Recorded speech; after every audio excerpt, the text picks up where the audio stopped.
Does this one go straight down as well? Huh? Does this one go straight down as well? What? Does this have a straight down root as well, or does it just spread out? Just like this. Oh, okay. As long as you gave it enough room for the root. This is good. Let me see. You want some more room? Okay. Twice the size of the root. See? Too short. Okay. Yes, ma'am. All right. So go deeper. All right. Cool. Okay. Good. All right. Knocked it right out my hand. It's and I was all right. hoping It's you all right. already broke it. It's all right. It's all right. It's all right. It's all right. Okay. All right. Got it. All right. It's cool.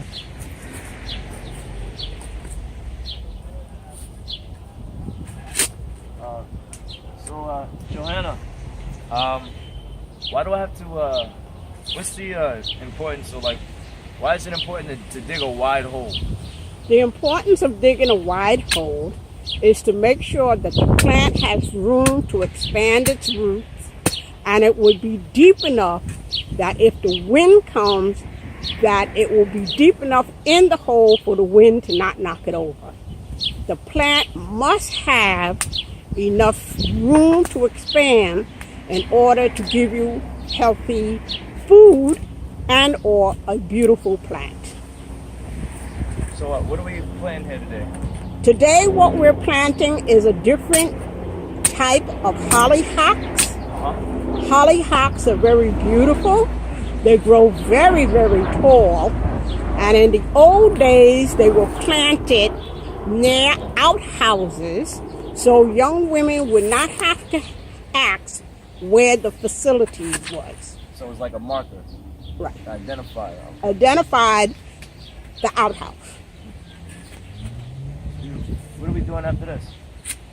After we plant the hollyhocks, we will go on to plant large head sunflowers. Birds like the sunflowers, and bees like the sunflowers. And they're also very attractive in the garden. People always stop and stare at sunflowers. Okay. What's your favorite flower? That's a purple, small-headed hollyhock, and the pink one behind you is a pink, large hollyhock. Okay. Is there like any major significant differences between the two? There's no difference. It's just one is a very small head and the other one is a very large head. And like all things in nature, you have large birds and small birds. Maybe the hummingbirds would like the smaller ones. Maybe the bees would like the larger ones. And what's the importance of bees and bugs and stuff? The most important thing about bees are they are your pollinators. Okay. And without bees, you would not have food. Bees pollinate about 98% of your beans and other vegetables that require pollination. What about what is that called? So are there any bees are like bugs, I get it. So bugs aren't all bad. Are there any bugs that are bad for gardening and farming? Well, bugs are basically pollinators, but those bugs that eat your plants or suck the juice out of your plants are bad.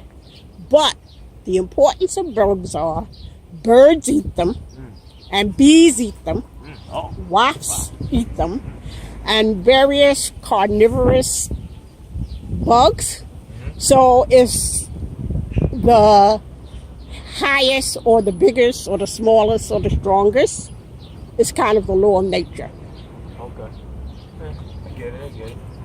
Can you give an example on which bugs to avoid or to look out for that may attack your garden? Well, you have the squash vine bug, which normally eats into your squashes, and one day you have a healthy squash, and the next day you come back and it's dead, only because you don't check your vines every day. Another bad bug is the red atrophied. Okay. It's usually attacks long beans, and it sucks the juice out of the bean, and then it dies. The vine dies. Okay. The vine dies. So like, speaking of vines, like, what's an invasive plant? Morning glories, and Ah. anything that's like a wild morning glory is very invasive. Okay? Hold on. Okay. All right. So I guess we'll talk a little later. Thank you. I appreciate that.